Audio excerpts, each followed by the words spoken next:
Okay. I'm sorry, guys. I was on mute. That's my bad. So, guys, this is the Discord channel link of our Azure Developer Community channel. So you have to join this. We do a lot of amazing stuff here. Last 26 January, we just had an amazing quiz where we have given swags to top 10 winners.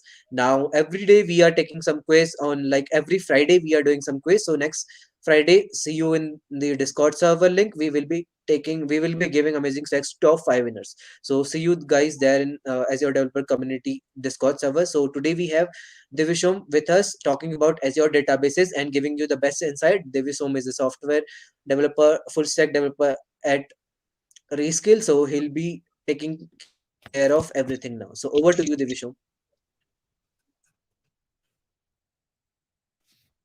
Hello, everyone. Thank you for having me at the session. Thanks, Lakshit, for the introduction. And in today's session, we are going to learn about the different kind of cloud native solutions that are available. Why do you need cloud native solutions at first place? And then we'll look about some of the uh, cloud native different kind of services available for virtual computing, for databases, and so on and so forth.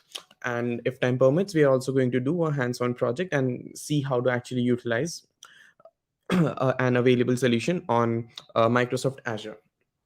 So to think about it, to think about what is the requirement of cloud native computing, let's imagine a scenario first. Let's look into the scenario, because with this scenario we'll first see that what's the problem in our current solution. Like, what's the problem if we run our own database? What's the problem if we run the database on our own system, and why is that going to fail so badly? So we'll look at the problem and then we'll look at the solution. So that will ensure a good pedagogy, right? So let's get started. Let me quickly share my screen, although it's going to be mostly vocal, but yeah, some infographics will make it interesting, right? Cool.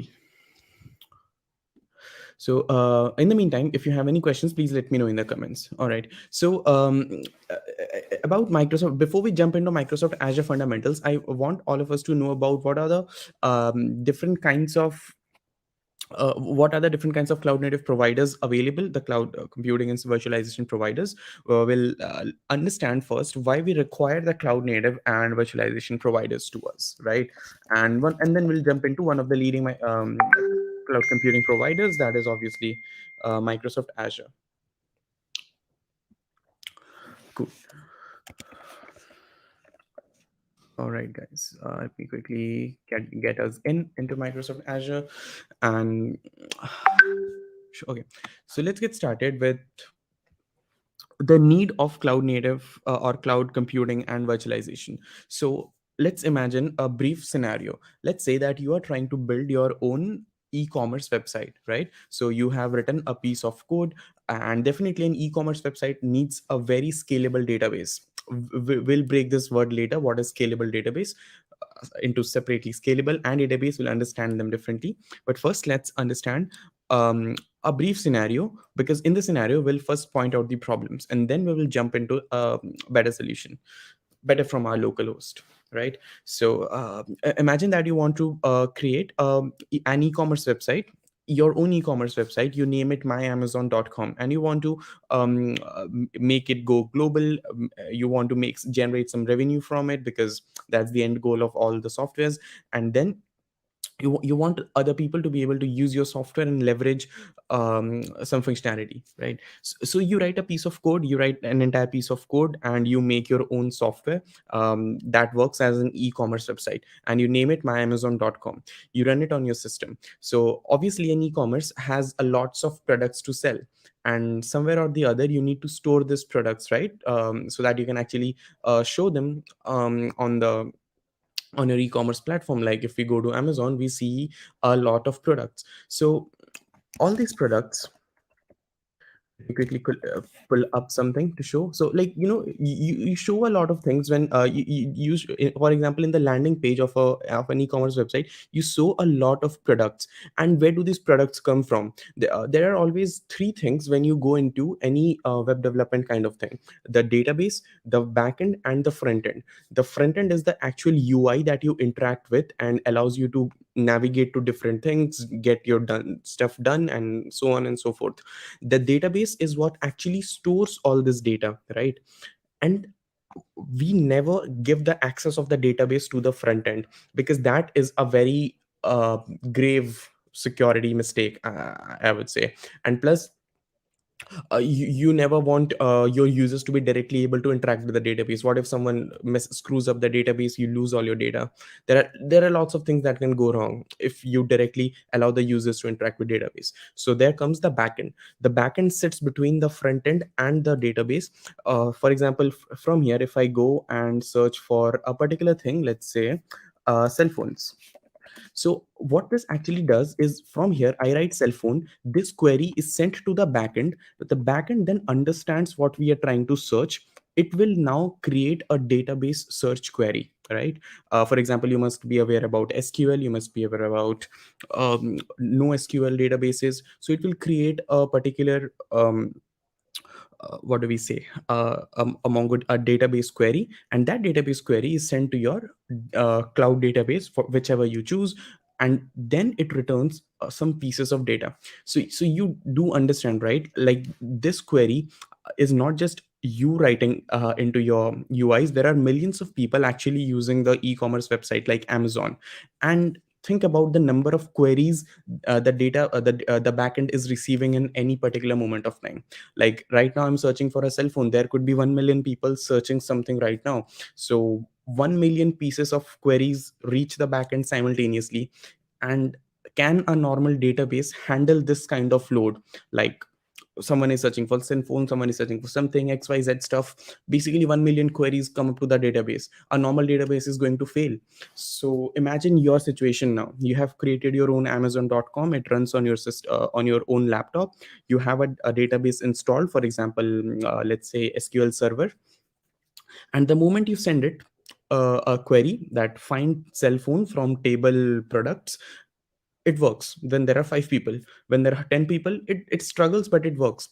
When there are 20 people, it is almost on the verge of dying, but it still somehow works, right? But now, let's say the other day you go to your social handles, you do some promotion, you do some marketing, and now your own e-commerce website is pretty famous. So 1 million people flow in, you get a huge customer database now, and 1 million people start searching stuff on your internet, on your e-commerce website. So can it handle that kind of load? No, right? It's obviously going, it is obviously going to fail, because searching running queries on database is an expensive stuff, right? It will take some, it takes some processing power, it will reserve some computing power, and multiply that with 1 million. No single system can handle that. So that's just one of the problems. Now imagine that your database fails due to some XYZ reason. It gets the hard disk or the solid SSD inside it gets corrupted. There is a network issue. The system fails due to an OS update. Some virus comes in. Any XYZ physical or software destruction happens, and you lose your database. So the data inside it gets corrupted, and you cannot retrieve it, right? So what will you do now? You have your e-commerce website running on your system, you have your database running on your system, and now your data has been corrupted, and there is no way you can retrieve it. So your e-commerce website now fails, because what is an e-commerce website without a database, right? Because all the e-commerce website shows is or does is basically shows things from the database and queries things from the database. That's 90% of the tasks defined inside an e-commerce website. So what do you do now? Now here comes cloud native computing, because you and imagine a situation like here. I'm just talking about one thing that can go wrong: your database fails. Imagine that. Imagine about the scaling. How do you handle 1 million of people actually using your database? Imagine another scenario, that can your system store this much data? Like Amazon has probably billions and billions of products. Can a single system has that kind of storage capacity to store this much of data? And then there is another complex problem. Let's say somehow you make your system really solid, like you use a monstrous hard disk drive inside it, or a solid state drive. You give it a storage of, let's say, 1000 terabytes, which I don't think is technically possible for a single system, but still, let's imagine that we use 1000 terabytes of storage in our own laptops, or in our own desktop PCs. So here comes the next problem. If all the data is stored in a single system, if all the data is stored in a single system, there is going to be another problem. It's going to take the more the data in a single system, the longer the time to process each single query. Because think about a situation that you have in your database only 10 products, and your user is searching for a cell phone. So finding cell phone out of 10 products will take some amount of time. But if you have all the 1 million products in a single database, and then searching one query from within a huge amount of data, is going to take some time. Now, yeah, there are some database optimizations that can be done, like indexing and things like that, but still the time increases proportionally with the amount of things you stuff into a single database. So from there comes the other concept. We are not diving into that technical rabbit hole today. That is where big data comes from. It you know inspires us to store data in distributed disks. It's called like, for example, one of the leading providers for distributed storage of data is called Hadoop. So Hadoop actually allows you to distribute your data among different storage devices. It's called DFS, distributed file structure. You can study about it later, it's really interesting. And so on and so forth. So today we are going to look at the solution to this problem that we have just talked about. How to handle the scaling, what happens if our database fails, how to make the data consistently available to everyone, how to actually be able to address or successfully serve this 1 million people simultaneously in a manner that our database does not fail. And the final and the most interesting problem: what happens if we run out of storage? Because now this is a live server, right? You cannot just take your e-commerce website down to upgrade the storage and then bring it online again. You want it to be online all the time, and in the meantime, if you ever run out of storage, you want to add more storage on the go. You don't want to stop your software, you want to increase its storage capabilities while it is still online. So how do we solve all of those things? Now that is where Microsoft Azure, or a cloud computing database storage solution, comes in. So let's see how we can do that. Let me quickly sign into my Microsoft account.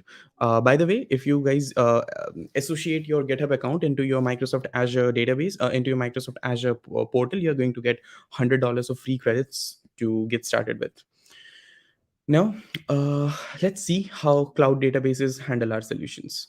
So I'm going to quickly go in and show what are the different kind of database solutions available on Microsoft Azure. So let's go to all services. Let's go to storage. So there are tons of solutions that come in, but like some of these are static, some of these are file storage, some of these are CDN solutions. What we are interested in today is SQL and NoSQL based databases. So SQL databases are actually of different kinds, right? If I go to learn more, I can show you some kinds of SQL databases that Microsoft Azure comes up with.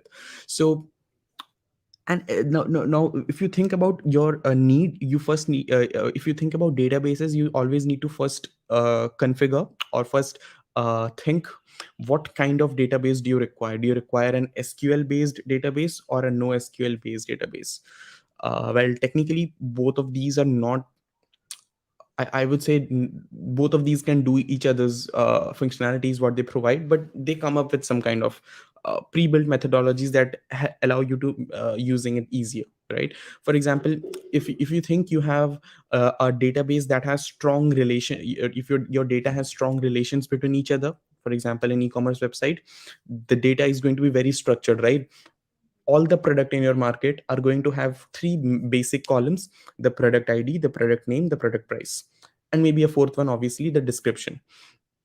Then there are other things that will obviously go with the product seller, the product manufacturer, amount of the quantity of products available with you, places where the products are deliverable, and things like that.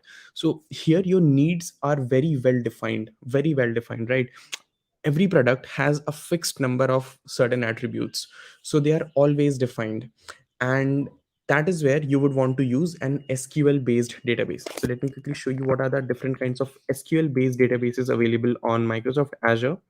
So there is Azure SQL database.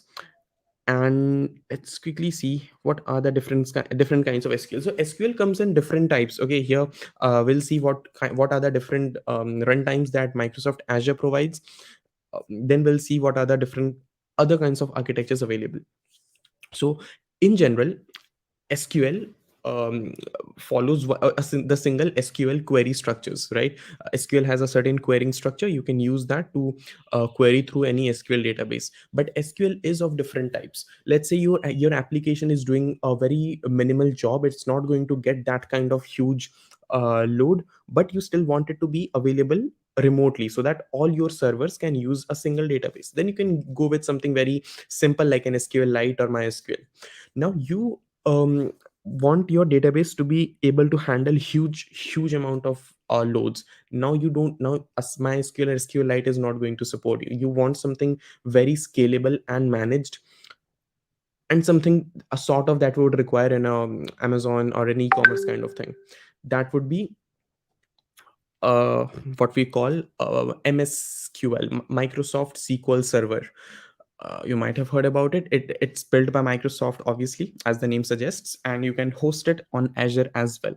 And then there is another SQL database which lots of enterprises prefer because of its amazing durability and robustness. Like it can handle huge amount of loads and it's very scalable. It's called Postgres, or also known as PSQL or Postgres SQL. So here are some certain key benefits of using databases on the cloud. It's a fully managed SQL database. So what do we mean by fully managed? Now, that is exactly what we come up as this answer to our problems that we discussed. uh, Remember that problem about what happens if your database fails. Well, all the database on SQL on Microsoft Azure, any SQL database on Microsoft Azure, you can look at this picture here, right? So this picture does not exactly represent what I'm trying to, what I the exact technical functionalities, but you can get an idea of how your problem is solved here. So there is one SQL database, okay, and normally all databases have a thing called replicas. You must have heard about it. There is always a replica. There is always the main data set. There are n number of replicas that you can configure when you actually create a database on cloud. So now let's say um, we'll come into the purpose of replicas later. First, let's see how it solves our problem of failing databases. So let's say on your system, when you used to run your own e-commerce website, let's say myamazon.com, on your system, you had a single database running on your system, right? And you were controlling everything. Like it was under your control and it did your job. Your server talked to it, it got the products that people were searching, it did the job. Then 1 million people came in and your database failed. So now you come to a cloud native computing solution to find us to find a solution to your problem. So how do they solve it? So the first problem that they would solve is your failing databases problem. Now, what do I mean? So let's say you have a single database now. So let's imagine this huge SQL battery kind of thing is your only database available. So it stores all of your data. Now what happens if this fails? Earlier you had no way of retrieving it, but now here, this is not the only database that is storing your data. It is replicating it into, let's say you have configured 3, so it is replicating it into 3 different databases all the time. And all of these databases, mind you, all of these databases synchronize among themselves within repeated intervals. So let's break it down. There's a single database that you've built, and you've configured it to have 3 replicas. So all of these 3 replicas will be holding the exact data that your main database has. And now you might always think that your server, let's imagine that this is your server, right? This blue monitor thing here, this is your server. So your server ads, or your customer comes and purchase certain product, so that product needs to be subtracted from the database, right? So you subtract it from here. Now you might think that these 3 databases had the original copy. Will it also be subtracted from this 3? Yes.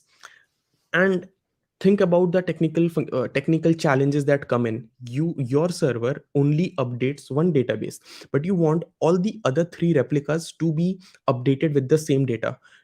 You do not have to worry about this technical functionalities. Microsoft Azure will take care of that, and that is what they mean by fully managed. Like, not exactly what they mean by fully managed, it comes with tons of other functionalities. I am focusing on one of some of the key technical challenges, right? So this is what replicas do. They have a copy of your original data set all the time, and whatever changes you do to the original database, they will synchronize it among themselves. The technical term for is syncing or synchronizing. So they synchronize among themselves at certain intervals, and rest assured, your data, if for whatever reason your database fails, the replicas will be still having it, and your web server will automatically start picking data from that server. You never need to even imagine like your primary database has failed, database address will change, IP address has changed, it's now running on a new machine. You do not need to worry about any technical functionalities. All of those things will be managed by Microsoft SQL Server or Microsoft Azure SQL databases. And then here comes another situation. Let's say this SQL database is running in Mumbai, right? Microsoft Azure data a server farm is available in Mumbai. So that is the location that you have set.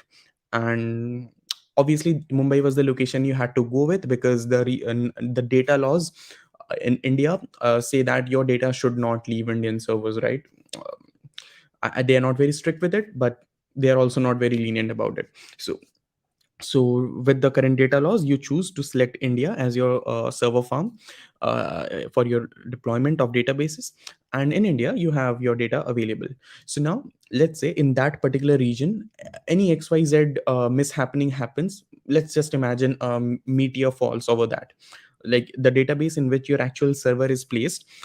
A meteor falls over it and your database is destroyed. Either the entire server farm is destroyed. So all the machines inside it are destroyed, burnt into pieces. So do you still think your data would be accessible? Yes. That is another thing that cloud cloud computing providers solve for you. These replicas that I've shown you here in this example, which look like very close to each other, like a centimeter apart or something, this is not the case. They are geographically placed. All these 3 replicas are strategically placed far away from each other. They are placed in key strategic geographical locations, and the at minimum distance between any replica and the main database, or between any replica and another replica, has to be at least 140 or 150 kilometers. I don't remember the exact distance, but it's somewhere more than that, 140 to 150. This is considered as one of the safe distances. Like, even if any climatic mishappening happens, only one of the replica fails, and the other replica, which is at least 150 to 200 kilometers apart, will have the data safe for you. So even if your entire server farm is destroyed due to a flood, due to a meteor crash, due to an avalanche, any XYZ thing, let's say the server picks up fire and the entire server is burnt, you won't lose your data, because all the databases replicas are far away from each other, right? and I will be keeping an eye for the comments. Do let me know if you have any queries. Cool. So that's another thing that cloud native solutions provide for you. Now, what else is interesting about it? Let me think. Yeah, another interesting thing for you about about your managed databases. I mentioned about replicas, right? Right now we only know about one functionality that replicas provide to us, that is storing our data and protecting our data in case of the main database fails. But there is another advantage of using replicas, I'll tell you. So this is your main database, and imagine that let's go back to the first, let's go back to the connect back to this problem that we have discussed. You had five people on your you have only you had a customer database of size 5. Your e-commerce solution was working perfectly fine, but now you have 1 million people using it because you did some miraculous marketing, right? Some monstrous marketing, and now you have 1 million people on your e-commerce platform. So how do you handle that kind of load? Even if, although the SQL server is now running on a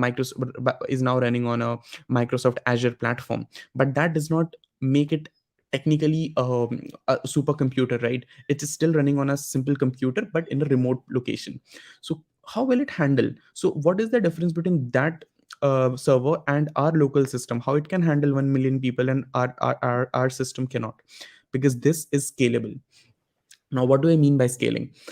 These replicas can also replicate themselves based on the load that is available, right? So uh, each replica also has a certain functionality or a certain duty assigned to it. Now this, we can call this our main database. Normally the server never writes or never updates the main database, right? Okay, it depends upon your configuration, but one of the best practices is never update the main database at any cost. Talk with the replicas whenever possible. What do I mean? So this database, let's say that this database cannot be written or cannot be read directly. You update some functionalities. Let's say this is our backup database, so we assign the duty of backup to one of the database. Now we'll see when we need backup, but let's imagine that you have kept it for backup. So you have three more database available to you. Let's assign some duties to it. You assign the duty of reading to this, you assign the duty of writing to this, and to this you assign the duty of let's say read and write both. And you have another replica to which you assign the duty of rollback. So we have now four replicas and one main database. The main database is our backup. The four replicas have duties like read write, and rollback or fallback. So what do I mean by these databases? By these duties to the replicas. Now this is efficiently distributing the load. So now if any customer comes up and purchases something, so you need to actually update the database, write a new value into the database. You want to write something into the database. In that case, you will only contact this replica, which is having the duty of write. So this database is handling only a part of the complete load that is coming in. Earlier you had one database, read write backup fallback, everything was being handled by this main database. But now you are distributing the load. Keep this thing in your mind, keep this thing in the back of your mind, that now the load is not being handled by a single database, a single instance of the database technically, but now by different instances. So let's break it into simple terms. Every time you want to update the database or write a new value, the write will be handled by the database which has the duty of write assigned to it. Okay? Now let's say someone searches something or puts in a searching query into the database, like search for cell phone, search for MacBook, search for anything, right? In that case, the read, this will only be a read operation. You will only read from the database and send it back to your UI or to your like what happens when we search on Amazon anything. This is basically a search query, right? Let's say I just type MacBook. This is, what is this doing? This is reading the database and showing us the relevant informations that matches our database, right? It's a simple read event. So that will be handled by this database. Now see how efficiently we distributed our load. Instead of putting all the load on a single database, we are putting the load of write to a single replica, read to a single replica. This replica might be doing some basic read and write functionalities, very restricted ones. Like for example, what like I mean, let me make myself clear. Here we gave it the role of read. We gave this database the role of write. So that's clear. That is understandable. We make it read only. We make this write only. Now, why did we give this replica the role of read and write both? Because we need some database for because we know that the load that will be coming to this database would be low. And how do we know that? Let's say we restrict this database for admin access only. So there are if you think about it, there are multiple kind of users who use Amazon. One is the most common ones, or the majority, or 99% of the users are us, the buyers or the customers. Now there are also sellers, because Amazon is not only a platform for customers but also sellers. You can sell your products on Amazon. So you have the complete access to read the inventory that you have and update the inventory that you have. Now here, the amount of load that would be coming to this database is very minimal compared to the customer database, because customers search things wildly throughout the day. But you as as a seller wouldn't be searching a lot of things, right? Your search would be minimal compared to the customer traffic. So we allocate a new database for the admin access only, or the seller. So this has a read write access. And then we have a main database which we gave the duty of fallback. What do I mean by fallback? So imagine, a fallback database is in a single piece of line. If I just have to explain what a fallback database does, it is there for you when you screw up, right? What do I mean? So let's say that you are uh, let's say a user comes and tries to purchase something, and and everything goes fine. The customer gives it address. It's almost there to purchase it. Because when you go and add something to the cart, and then you go to checkout, that product is locked.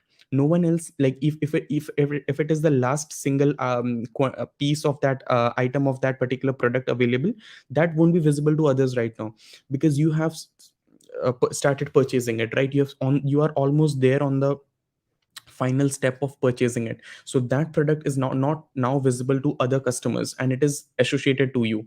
So it has been updated from the read database or the write database. It has been removed from the available quantities, and now it is reserved for you. Once you make the payment, it will be released and sent to you, and it will be removed from the database.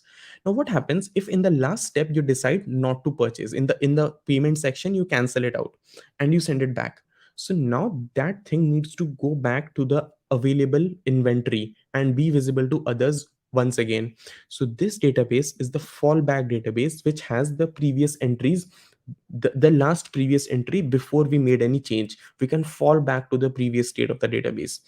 Or technically in SQL, there is a thing called rollback, right? Rollback, we can do rollbacks when a particular query was not successfully executed.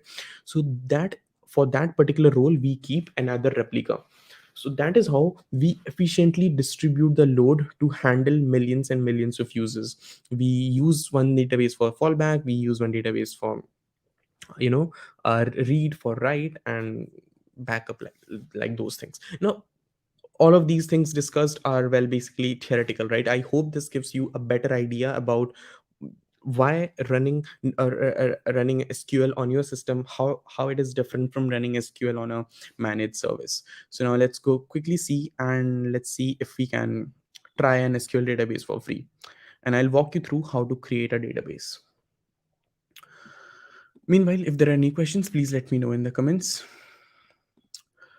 Okay, and as I already mentioned, if you connect your GitHub account to your well, uh, what do we call this thing, Azure portal, you will get 100 free credits, right? So let's go and say SQL database, SQL databases. Cool. So we'll go ahead, and once we are inside the SQL database, we'll go ahead and create a new SQL database. Cool. Let's see. So when we are inside the create a new database thing, we have certain configurations that we need to keep in mind, or we need to configure to successfully create a new database. Don't worry about the amount of information present here. I'll walk you through to the steps. So the first thing that is available is the subscription, and that depends upon your enterprise, and it's normally managed by your enterprise, but today we are doing it for learning purpose, so we'll go with Azure for Students. And Azure for Students allows you to like, it has some $100 free credits in the beginning, so it will cover your expenses. And once we are done with the workshop today, please remember to make sure to delete all the resources that you have used, because it will keep charging otherwise. Now we select a resource group. So what is a resource group? A resource group is basically a place which shows a group of the resources that your particular project is utilizing. So let's say you have two projects running on your my Azure portal, something of an e-commerce type, you name it my Amazon, and something of a let's say a gaming server, so let's call it Steam. So you have two projects running on your Azure portal, my Amazon, my Steam. Now all of these both of these projects will utilize certain amount of resources, right? Your gaming server will require a database, it will require its own let's say load balancers, it will require its own virtual machines, it will require some certain containers, it will require some GPU functionalities because it's a gaming server. And then there is another database that another project that you have, your e-commerce website. E-commerce website will be utilizing huge amount of load balancers and database, because it will it will gets a lot of traffic, right? So how do you in a dashboard, in a single dashboard, how can you differentiate the resources which are being used by your Amazon and your Steam? You allocate them to resource group. So this resource group is not a service, it's just a namespace that allows you to identify your resources from a certain project. So we I have a few resources in my Azure dashboard. Let's create a new one today for today's workshop. So it's just a name, it does not require any configuration. Let's say we'll call it databases for my Amazon. Say, okay, this is not the best convention of naming. Well, I'm bad at naming. Then you give a name to your database. Let's say we call it my Amazon DB. Okay. DB stands for database, and my Amazon stands for, well, my fabulous brand. Database name my Amazon DB. We need to create a server now. So why do we need a server for a database, you might ask? Well, a database always runs on a server. Like, so a database is a software, right? It's a software functionality. Now the software needs to be running on a server so that you can actually access it from different locations, so that it can do some load balancing, so that it actually opens up some ports which is actually accessible. So I'll click on create new. We'll give it a name. Let's say Amazon DB host. So it is the host to our server. So I'll call it Amazon DB host. Now, as I mentioned, there is always a location that you can choose where your database will be deployed. uh, Now, we already talked about this during our theoretical theoretical part of the during our theoretical part of the session, that you choose the location based on your client location. Now, in an enterprise, when you're creating databases or projects for an enterprise, you will always keep in mind the client location and the data policies and the data laws of that particular country. For example, if you would be doing this in Europe, there is no way you can actually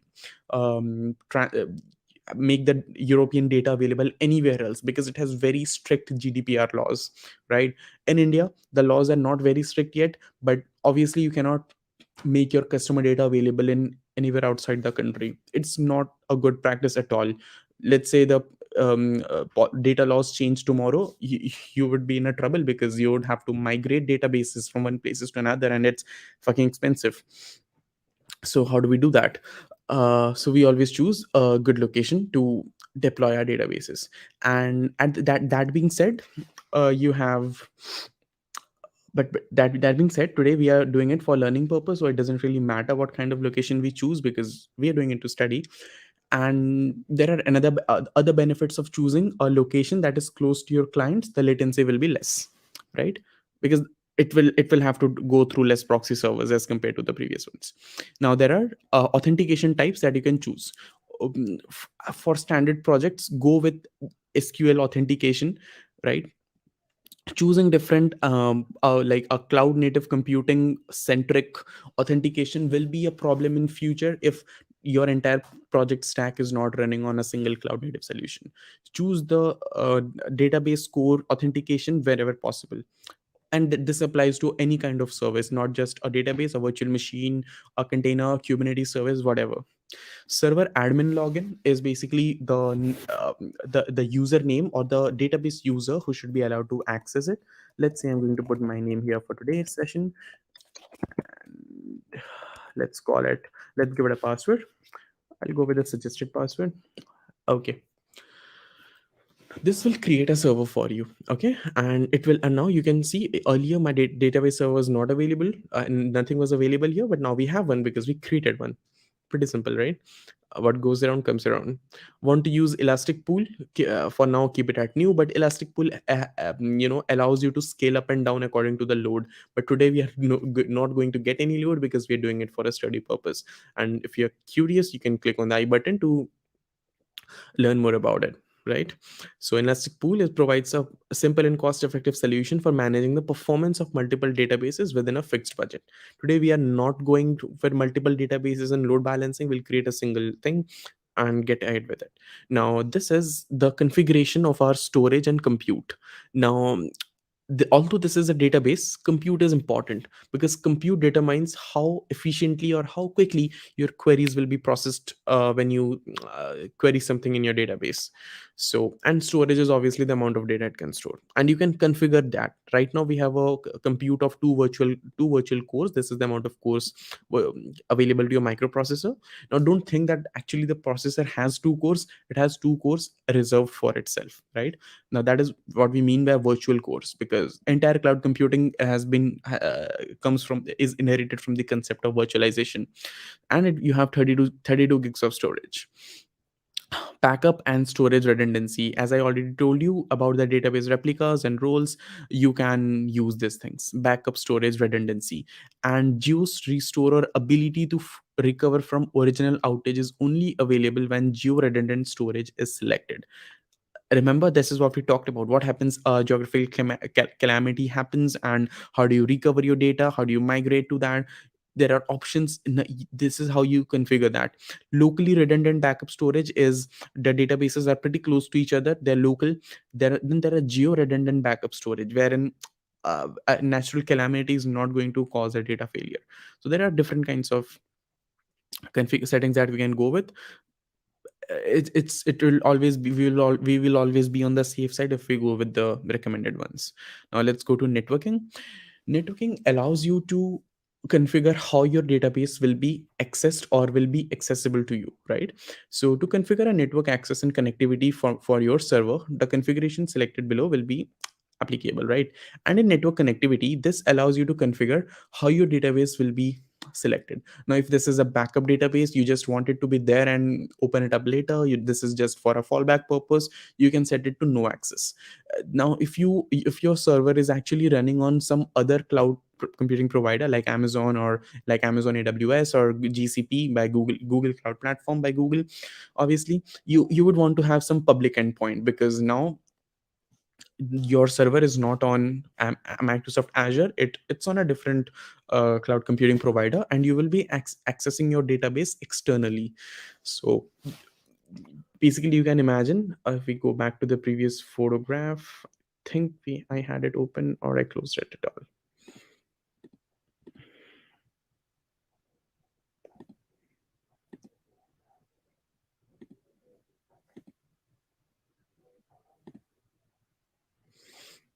I think I closed it.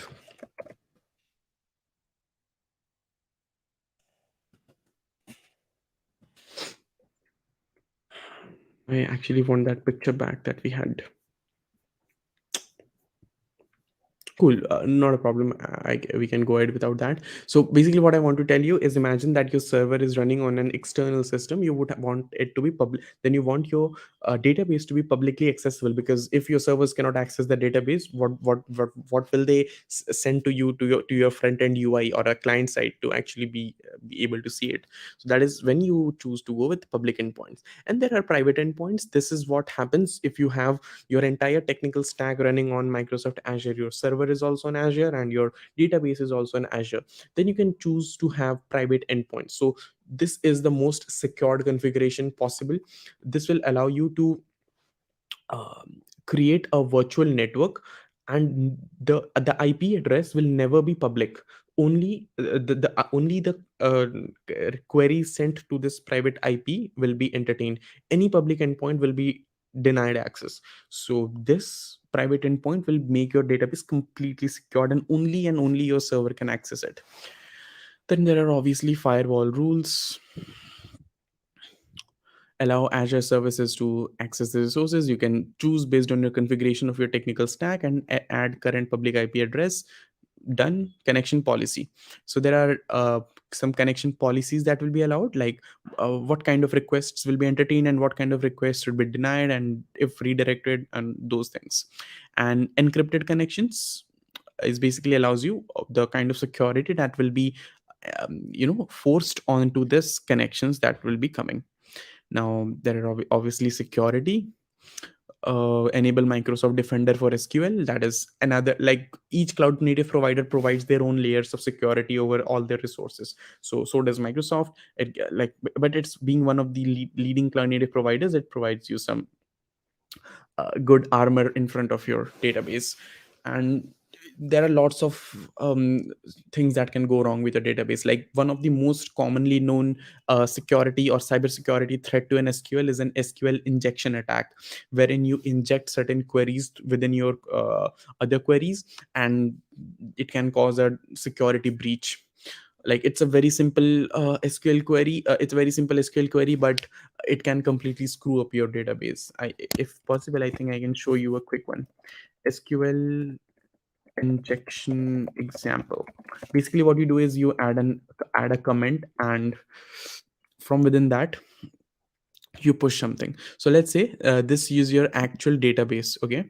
Um, So let's say this is the actual query that you are running on a database. Select from users where user ID is equal to text user ID. So this is the query that your server runs on the database, and this text user ID actually comes from the form that your user has submitted.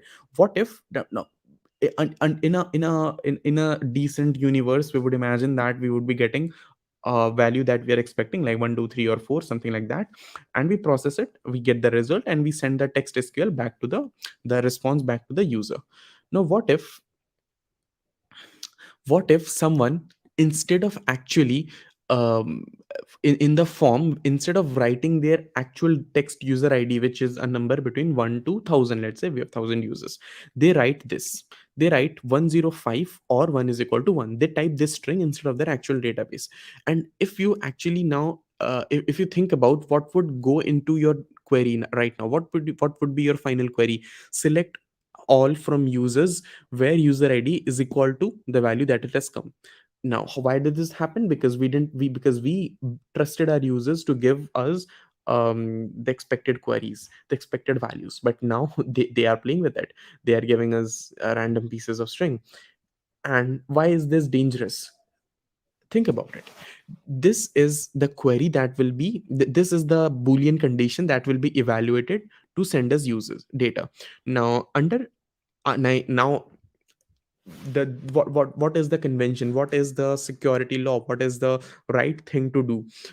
Each user should only be able to access its own data, right? Like, do you go into Amazon and see the purchase history of your neighbor? No, right? You see your own. Like, only your purchase history, only your data should be allowed to visible to you. And if you don't read this, or don't just imagine that this or 1 is equal to 1 is invisible, then this query is perfect. Select all from users where user id is equal to 105. So let's say the current user who is online is has a user id of 105. So you get its data and send it back to the user. But what happens when the user types this? Now if if you evaluate this boolean condition, user id is equal to 105, let's say it's not matching it. Let's say the user has provided wrong information, or intentionally he or she has provided us the wrong information. So this first condition fails. But or is a relative operator in SQL, and after that the user passes 1 is equal to 1, which is always true, right? The user intentionally passes a value which is universal truth. So this value will evaluate to 1, that is true, and this value will evaluate to false. And because this first value is false, technically we should not be providing any data back to the users.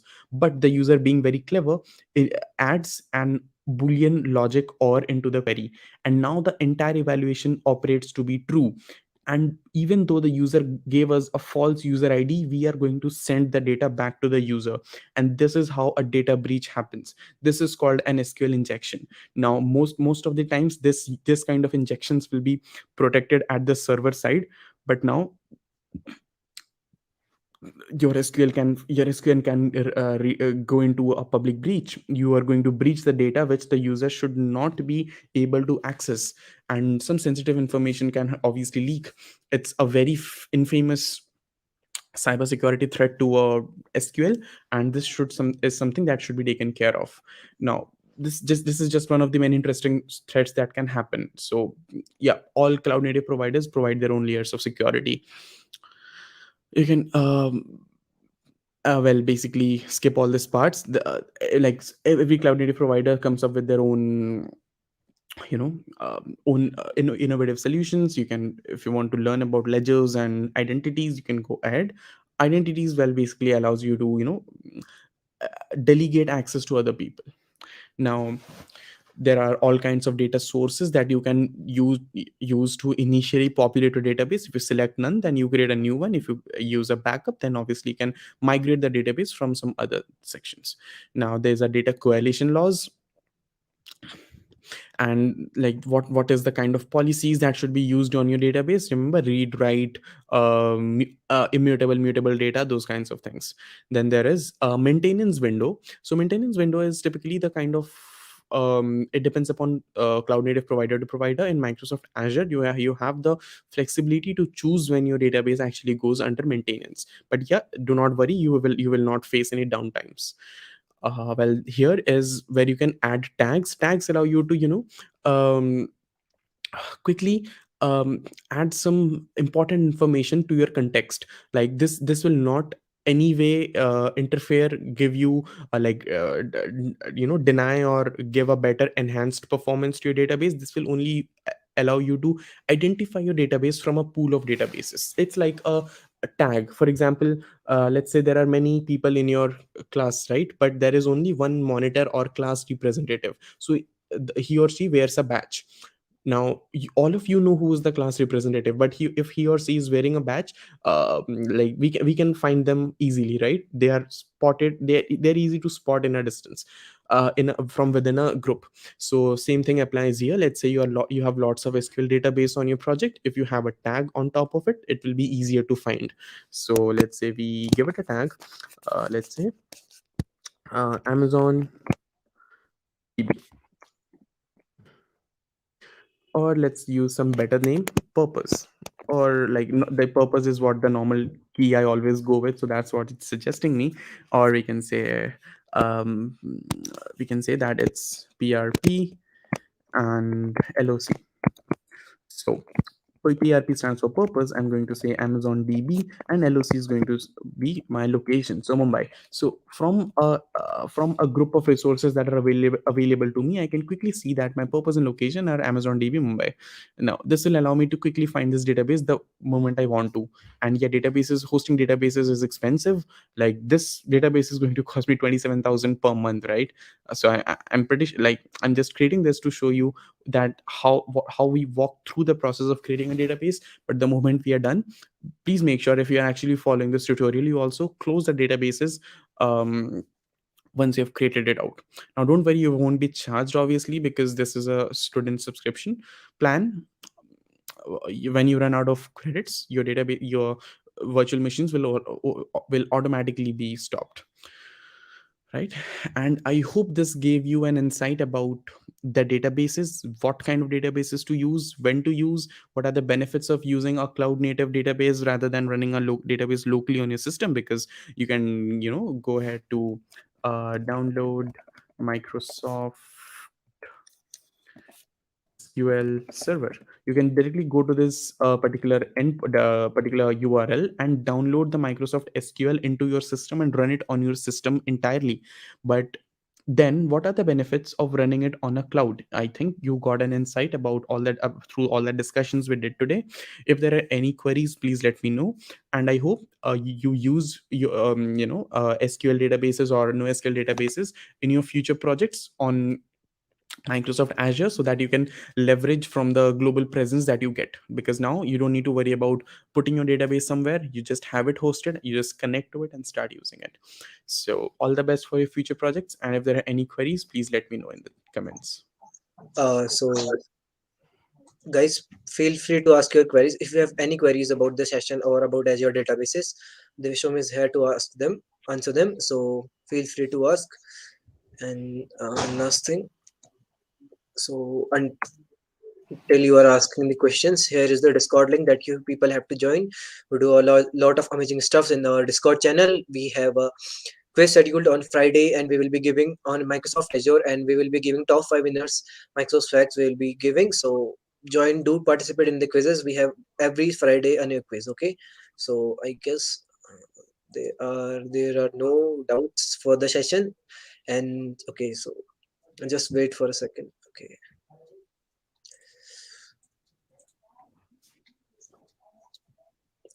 Perfect. I guess there are no further doubts. So thank you, Devisham. Thank you for being our valuable speaker. Thank you, everyone, for joining the session. We had a great time, and thank you, Devisham, for such an No, insightful no, session on and with yep. along with hands-on learning. It was the best session I ever had. I just ever seen. So you just gave the beautiful insights about the Azure databases. So thank you for everything. And so let's end the session. So thank you, guys. Thank you for joining. Thank you, Devisham. No Bye. problem, guys. Take care. Bye bye.